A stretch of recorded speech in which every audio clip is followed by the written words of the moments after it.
ಡಿಕೆಶಿ ಅವರು ಸಿಎಂ ಆಗೋದು ದೇವರಾಣಿಗೂ ಪಕ್ಕ ಆಗೇ ಆಗ್ತಾರೆ ನೋಡಿ. ಅದು ಯಾರು ಒಂದು ಹೇಳ್ತೀನಲ್ಲ, ನಮ್ಮ ಪಕ್ಷದ ಒಂದನೇದ್ದು ಮುಖ್ಯಮಂತ್ರಿಗಳ ಕುರ್ಚಿ ಖಾಲಿ ಇಲ್ಲ.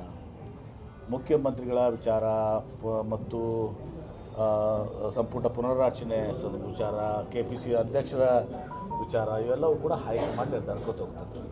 ಅದು ಯಾರು ಇಕ್ಬಾಲ್ ಅವ್ರ ಕೈಗೂ ಇಲ್ಲ, MP ಪಾಟೀಲ್ ಕೈಗಿಲ್ಲ, ಯಾರ ಕೈಗೂ ಇರಲ್ಲ.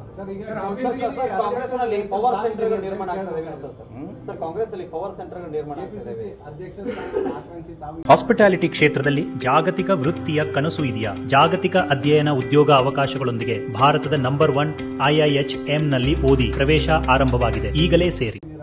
ಯಾರು ನಾನು ಯಾವುದನ್ನು ಕೂಡ ನಾನು ಆಕಾಂಕ್ಷಿ ಇಲ್ಲ. ನಾನು KPCC ಅಧ್ಯಕ್ಷ, ನಾನು ಕೇಳೂ ಇಲ್ಲ. ಅದು ವಿಚಾರ ಮಾಡೋಣ. ಕೊಟ್ಟಾಗ ನಾನು ನಮ್ಗೆ ಕೇಳಿದಾಗ ಫ್ಯೂಚರ್ ಟೆನ್ಸ್ ಬೇಡ, ಕೊಟ್ಟು ಅವ್ರು ಕೇಳಿದಾಗ ಹೇಳ್ತೇನಂತ.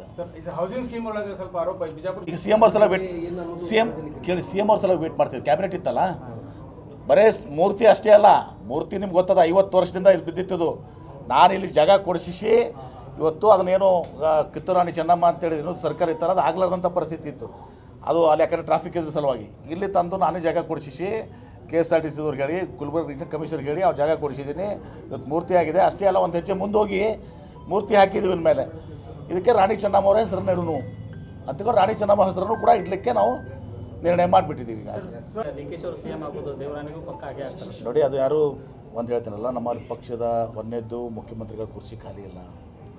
ಮುಖ್ಯಮಂತ್ರಿಗಳ ವಿಚಾರ ಮತ್ತು ಸಂಪುಟ ಪುನರ್ರಚನೆ ವಿಚಾರ, KPC ಅಧ್ಯಕ್ಷರ ವಿಚಾರ, ಇವೆಲ್ಲವೂ ಕೂಡ ಹೈಕಮಾಂಡ್ ನಿರ್ಧಾರಕ್ಕೆ ಹೋಗ್ತದೆ. ಅದು ಯಾರು ಇಕ್ಬಾಲ್ ಅವ್ರ ಕೈಗೂ ಇಲ್ಲ, MP ಪಾಟೀಲ್ ಕೈಗಿಲ್ಲ, ಯಾರ ಕೈಗೂ ಇರಲ್ಲ. ಕಾಂಗ್ರೆಸ್ನಲ್ಲಿ ಪವರ್ ಸೆಂಟರ್ಗಳು ನಿರ್ಮಾಣ ಆಗ್ತದೆ ಸರ್, ಕಾಂಗ್ರೆಸ್ನಲ್ಲಿ ಪವರ್ ಸೆಂಟರ್ಗಳು ನಿರ್ಮಾಣ ಆಗ್ತದೆ. ಯಾರು ನಾನು ಯಾವುದನ್ನು ಕೂಡ ನಾನು ಆಕಾಂಕ್ಷಿ ಇಲ್ಲ. ನಾನು KPCC ಅಧ್ಯಕ್ಷ, ನಾನು ಕೇಳೂ ಇಲ್ಲ. ಅದು ವಿಚಾರ ಮಾಡೋಣ. ಕೊಟ್ಟಾಗ ನಾನು ನಮ್ಗೆ ಕೇಳಿದಾಗ ಫ್ಯೂಚರ್ ಟೆನ್ಸ್ ಬೇಡ, ಕೊಟ್ಟು ಅವ್ರು ಕೇಳಿದಾಗ ಹೇಳ್ತೇನಂತ.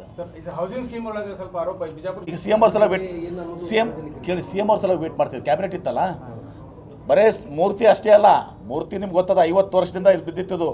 ನಾನು ಇಲ್ಲಿ ಜಾಗ ಕೊಡಿಸಿ ಇವತ್ತು ಅದನ್ನೇನು ಕಿತ್ತೂರಾಣಿ ಚೆನ್ನಮ್ಮ ಅಂತೇಳಿ ಸರ್ಕಾರ ಇತ್ತಲ್ಲ, ಅದು ಆಗ್ಲಾರ್ದಂಥ ಪರಿಸ್ಥಿತಿ ಇತ್ತು. ಅದು ಅಲ್ಲಿ ಯಾಕಂದರೆ ಟ್ರಾಫಿಕ್ ಇದ್ರ ಸಲುವಾಗಿ ಇಲ್ಲಿ ತಂದು ನಾನೇ ಜಾಗ ಕೊಡಿಸಿ KSRTC ಅವ್ರಿಗೆ ಹೇಳಿ, ಗುಲ್ಬರ್ಗ ರೀಜನಲ್ ಕಮಿಷನರ್ಗೆ ಹೇಳಿ ಅವ್ರು ಜಾಗ ಕೊಡಿಸಿದ್ದೀನಿ. ಇವತ್ತು ಮೂರ್ತಿ ಆಗಿದೆ. ಅಷ್ಟೇ ಅಲ್ಲ, ಒಂದು ಹೆಜ್ಜೆ ಮುಂದೋಗಿ ಮೂರ್ತಿ ಹಾಕಿದ್ದೀವಿ ಇನ್ಮೇಲೆ.